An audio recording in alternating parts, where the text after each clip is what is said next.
Hi అండి.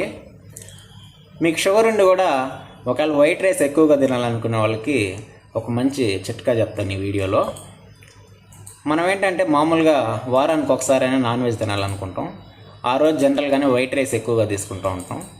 కాబట్టి మనం సోమవారం నుంచి శనివారం వరకు బ్యాలెన్స్డ్గా రైస్ తీసుకున్నప్పటికీ ఆ రోజు ఎక్కువగా తినడం వల్ల ఆటోమేటిక్గా బ్లడ్ షుగర్ లెవెల్స్ అనేటువంటివి ఎక్కువ అవుతూ ఉంటాయి. ఇలా మేజర్గా ఎందుకు జరుగుతుందంటే మీరు తీసుకునేటటువంటి వైట్ రైస్లో కార్బోహైడ్రేట్ ఉంటుంది, అలాగే నాన్ వెజ్ చికెన్ కానీ మటన్ కానీ దీంట్లో ప్రోటీన్ ఉంటుంది. దీంట్లో ఫైబర్ అనేటువంటిది ఎక్కడ లేకపోవడం వల్ల ఆటోమేటిక్గా ఇది త్వరగా జీర్ణం అయిపోయి బ్లడ్ లైక్ షుగర్ అనేటువంటిది స్పైక్ అవుతూ ఉంటుంది.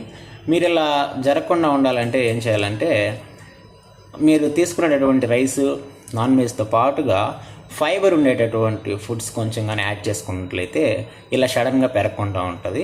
దీనికి మీరు ఏం చేస్తారంటే సాలడ్స్, ఒక పచ్చి క్యారెట్ కానీ ఆనియన్ కానీ బీట్రూట్ కానీ ఇలాంటిది కనుక ఫుడ్తో పాటు కలిపి తీసుకున్నట్లయితే మీకు బ్యాలెన్స్డ్ డైట్ అనేటువంటిది ఏర్పడుతుంది. అంటే ఫుడ్లో కార్బోహైడ్రేట్ ఉంటుంది, ప్రోటీన్ ఉంటుంది, అలాగే ఫైబర్ కూడా ఉంటుంది.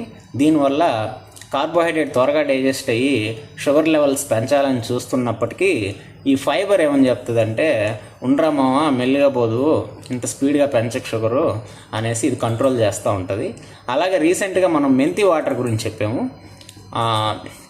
ఇది కూడా ఒక విధంగా ఈ కార్బోహైడ్రేట్ని కంట్రోల్ పెట్టడంలో సహాయపడుతుంది. మీరు అలాగే మొలకెత్తినటువంటి మెంతులు ఏవైతే ఉంటాయో వాటిని కొంచెం లైట్గా ఫుడ్లో కలుపుకొని తిన్నా కూడా ఈ షుగర్ లెవెల్స్ వేగంగా స్పైక్ అవ్వకుండా ఉంటాయి. ఈ ఆదివారం మీరు నాన్ వెజ్ తినేటప్పుడు ఇది ట్రై చేసి చూడండి.